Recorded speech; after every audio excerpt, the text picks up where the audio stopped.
오늘 시간에는 영문 밖으로 주님께 나아가자는 제목으로 하나님 말씀 증거하도록 하겠습니다. 영문 밖으로 나아가자는 의미가 어떤 의미일까요? 영문이 어떤 문일까요? 이스라엘 백성들이 출애굽을 하고 나서 광야에서 40년 생활을 할 때에 어느 한 장소에 머물게 되면 그 가장 중앙에는 성막이 위치를 했습니다. 그리고 성막을 중심으로 해서 동서남북 각각 3개의 지파씩 12지파가 장막, 텐트를 치게 되었습니다. 영문이라고 하는 것은 실제 문이 아닙니다. 이스라엘 백성들이 머무는 장막 진영 안과 그 바깥의 경계란 뜻입니다. 그래서 NIV 영어 성경에는 영문을 무슨 게이트라고 번역을 해놓지 않고 더 캠프 이렇게 번역을 해놓았습니다. 그러므로 영문 안이라는 것은 이스라엘 백성들이 텐트를 치고 머무는 그 안쪽입니다. 은혜가 있는 곳이죠. 안전한 곳입니다. 보호를 받는 곳입니다. 영문 밖이라고 하는 것은 이스라엘 백성들이 텐트를 치고 있는 진영의 바깥 지역입니다. 죄가 있는 곳이고 위험한 곳이고 무서운 곳입니다. 영문이라고 하는 이 의미가 잘 표현된 상황이 제사를 드리는 상황입니다. 구약 율법에 5대 제사가 있었습니다. 그 중에 번제는 동물을 잡아 죽이고 동물의 내장과 또 각 부위의 모든 부분을 다 불태워서 드리는 제사입니다. 번제단 위에서 다 태웁니다. 화목제는 동물을 잡아 죽이고 나서 전체를 다 불태우지를 않습니다. 그 내장에 낀 기름을 따로 걷어내고 특별히 콩팥 주변의 기름을 다 걷어내서 기름만 불태워서 드리는 제사입니다. 그러면 나머지 고기들은 어떻게 하느냐? 다 나누어 먹습니다. 제사장들이 일부 고기를 나누어 먹고 또 화목 제사를 드리는 본인도 먹을 수 있고 또 그 주변에 있는 모든 사람들이 같이 그 고기를 다 나누어 먹을 수가 있습니다. 이제 특별한 제사가 속죄 제사입니다. 속죄 제사도 동물을 잡아 죽이고 나서 내장과 또 콩팥 주변에 붙어있는 그 기름들을 다 떼어내고 그 기름만 이 번제단 위에서 다 불사르게 됩니다. 그럼 남은 고기는 어떻게 하느냐? 화목제사처럼 먹으면 안 됩니다. 먹을 수가 없습니다. 이 속죄 제사를 드리고 나서 남아있는 그 고기의 부분은 영문 밖으로 가져가서, 즉 이스라엘 백성들이 텐트를 치고 있는 그 진영의 바깥으로 가지고 나서 거기에서 다 불태워야 합니다. 그래서 오늘 10절 말씀을 보면 이 속죄 제사를 드릴 때는 장막에서 섬기는 자들이 먹을 권한이 없다고 말씀을 하고 있지요. 또 11절에서는 속죄 제사를 드릴 때에 피는 성소에 뿌리게 되지만 그 육체, 고기 부분은 영문 밖에 가지고 가서 불사른다 이렇게 말씀을 합니다. 왜 속죄 제사를 드릴 때 그 동물의 고기 부분을 영문 바깥으로 가지고 가서 이스라엘 백성들이 있는 텐트 진영의 바깥으로 가지고 가서 거기서 불살라 드려야 하는 것일까요? 속죄 제사의 의미는 용서, 죄사함이죠. 내 모든 죄를 다 영문 밖 진영에다가 버린다는 뜻입니다. 다 불태우는 것입니다. 그래서 다 없애버리는 것입니다. 이 대속제물을 영문 밖에 가지고 가서 불태운다라고 하는 의미는 죄의 추함, 죄의 더러움, 죄의 냄새남, 죄의 치욕스러움, 이 모든 것을 다 버린다는 뜻입니다. 그래서 영문 밖에서 버려진 그 대속제물의 의미는 대신 죽임 당함입니다. 불태워짐입니다.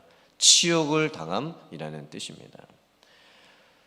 그런데 놀랍게도 예수님께서 십자가에서 죽으실 때에 사람들이 살고 있는 예루살렘 성 안에서 편하게 사시고 보호를 받으시고 사람들로부터 인기를 받으셨던 것이 아니셨습니다.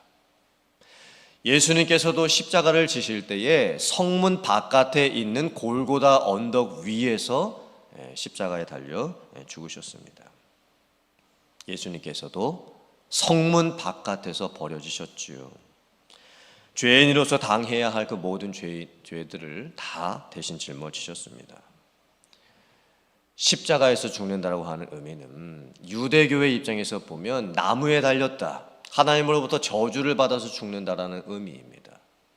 십자가에 달려 죽는다라는 의미는 로마의 처형 방법으로 보았을 때는 가장 극악무도한 죄를 지은 사형수를 죽일 때 십자가에서 죽이는 것입니다.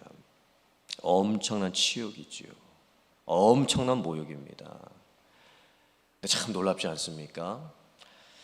구약시대에 속죄 제사를 드릴 때에 그 제물이 영문 밖에서 불태워져서 버림받고 죽임을 당하는 것처럼 예수님께서도 성문 바깥에 있는 골고다 언덕 위에서 버림당하고 치욕을 당하고 대속제물로 죽으셨습니다. 근데 오늘 말씀을 보면 이제 예수님을 믿고 구원받은 성도들이, 우리들이 영문 밖으로 나가야 된다는 말씀을 합니다. 영문 밖에서 죽으신 예수님께 나아가야 된다라고 말씀을 합니다. 우리도 예수님이 당하셨던 그 모욕과 치욕을 짊어지고 영문 밖에 나가셨던 예수님께 나아가야 된다고 말씀을 합니다. 내가 영문 밖으로 나아가야 된다라는 의미가 무엇일까요? 나도 치욕을 당해야 한다라는 뜻이 무슨 의미일까요? 예수님이 십자가에서 죽으셨던 것처럼 나도 내가 지어야 할 십자가가 있다면 그 십자가를 지고 십자가를 지신 주님을 따라가는 것입니다. 결국 영문 밖으로 나가야 된다는 의미는 내가 죽는 자리로 나아가는 겁니다. 내가 손해보는 자리로 나아가는 것입니다. 내가 낮은 자리로 나아가는 것입니다. 내가 욕을 먹는 자리로 나아가는 것입니다. 이 세상의 원리를 한번 잘 보시기를 바랍니다. 세상 사람들은 다 성문 안에서 살기를 원합니다. 그 성문 안에서 세상 사람들이 살아가는 모습이 어떨까요? 내가 살아서 다른 사람을 죽이는 곳입니다. 내가 높이 올라서서 나보다 아래에 있는 사람을 무시하는 곳입니다. 내가 많은 것을 가져서 다른 사람들이 배고픈 곳입니다. 이것이 성문 안입니다. 세상 사람들이 살고 있는 성문 안의 자리는 편안한 자리, 쉴 수 있는 자리, 욕을 하나도 안 먹는 자리, 영광만 받는 자리, 칭찬만 받는 자리입니다. 그런데 예수님이 가셨던 영문 밖, 또 우리가 가야 할 영문 밖은 십자가가 있는 곳입니다. 내가 죽어서 다른 사람을 살리는 곳입니다. 내가 낮은 자리에 들어가서 다른 사람을 높이는 곳입니다. 내가 가진 것을 다 나누어서 다른 사람을 배부르게 해주는 자리입니다. 내가 손해보는 자리이고 일 열심히 하고도 욕먹는 자리이고 오해받는 자리이고 억울한 자리입니다. 사실 영문 안으로 다 들어가고 싶지 영문 바깥으로 나가고 싶은 사람은 아무도 없습니다. 솔직히 누가 영문 밖으로 나가고 싶어 하겠습니까? 그러면 오늘 이 말씀이 참으로 어려운 말씀입니다. 참으로 무거운 말씀입니다. 참으로 힘든 말씀입니다. 근데 믿음으로 산다는 것은 무엇인가? 세상 사람들이 모여있는 성문 안으로 들어가는 삶이 아닙니다. 영문 밖으로 나가셨던, 그리고 십자가에 죽으셨던 예수님을 따라 가는 삶입니다. 그게 믿음의 삶입니다. 그렇다면 영문 밖으로 나아가는 삶이 괴롭고 힘들고 억울하고 피곤하고 지친 삶인가? 억지로 마지못해서 그렇게 나아가야 하는 그런 자리인가? 아닙니다. 오늘 15절 말씀을 보면 정반대의 말씀을 하고 있습니다. 예수님으로 말미암아 항상 찬송의 제사를 드립니다. 예수님의 십자가 복음 또 부활의 능력을 증거할 수 있는 입술에 열매가 나타납니다. 제사의 의미가 완전히 바뀌었죠. 속죄 제사는 동물을 잡아 죽이고 피를 그 번제단에다 뿌리고 그 다음에 남아있는 고기는 영문 밖으로 가져가가지고 다 불태우는 제사이지요. 두려움입니다. 무서움이지요. 떨림입니다. 그런데 예수님께서 우리를 위해서 십자가에서 대신 죽으시고 난 이후에 우리의 모든 죄가 사함을 받았습니다. 그래서 우리가 드릴 수 있는 제사는 이제 두려움의 제사가 아니고 무서움의 제사가 아닙니다. 찬송의 제사입니다. 예배의 기쁨이 누려지지요. 예배의 평안함이 누려집니다. 예배의 감사함이 누려집니다. 왜냐하면 예수님이 우리가 당해야 될 모든 치욕을 다 당해서 이미 죽으셨기 때문입니다. 그리고 우리는 그 예수님이 하신 사역을 찬송할 수가 있습니다. 복음에 대한 감격이 있지요. 십자가 부활에 대한 능력이 있습니다. 바울 사도가 이렇게 고백을 했습니다. 자기가 힘에 겹도록 심한 고난도 당했고 살 소망도 끊어졌고 우리 자신이 사형 선고를 당한 줄 알았다. 그런데 바로 이어서 어떤 고백이 나오냐면 고린도후서 1장 3절 이하의 말씀입니다. 찬송하리로다. 그는 우리 주 예수 그리스도의 하나님이시요 자비의 하나님이시요 모든 위로의 하나님이시며 우리의 모든 환난 중에서 우리를 위로하사 우리로 하여금 하나님께 받는 위로로서 모든 환난 중에 있는 자들을 능히 위로하게 하시는 이로다. 그리스도의 고난이 우리에게 넘친 것 같이 우리가 받는 위로도 그리스도로 말미암아 넘치는도다. 아멘. 영문 밖에 있는 주님을 따라가는 믿음의 성도들에게 찬송이 넘칩니다. 환난이 있지요. 그런데 위로는 더 넘칩니다. 십자가의 길을 걸어가야 되기 때문에 참고 인내해야 되는 때도 너무 많습니다. 그런데 내가 받는 위로는 더 크고 많습니다. 내가 받은 위로를 통해서 다른 사람을 위로할 수까지 있습니다. 예수님이 하셨던 삶과 사역을 그대로 따르게 되니 나로 인하여 예수님의 능력이 나타나기 시작을 합니다. 이게 영문 밖으로 나아가는 믿음의 성도들에게 주어지는 특별한 은혜입니다. 또 오늘 16절 말씀을 보면 영문 밖에 계신 주님을 바라보는 자들의 또 다른 특징이 있지요. 선을 행하고 서로 나누어 주기를 좋아합니다. 그래서 그것이 하나님이 기뻐하시는 제사가 됩니다. 제사의 모습이 또 바뀌었죠. 히브리서는 유대인들에게 주셨던 말씀입니다. 유대인들은 제사를 항상 어떻게 드렸냐면 율법에서 정해놓은 대로 제사법에 따라서 절차를 지키면서 제사를 드렸습니다.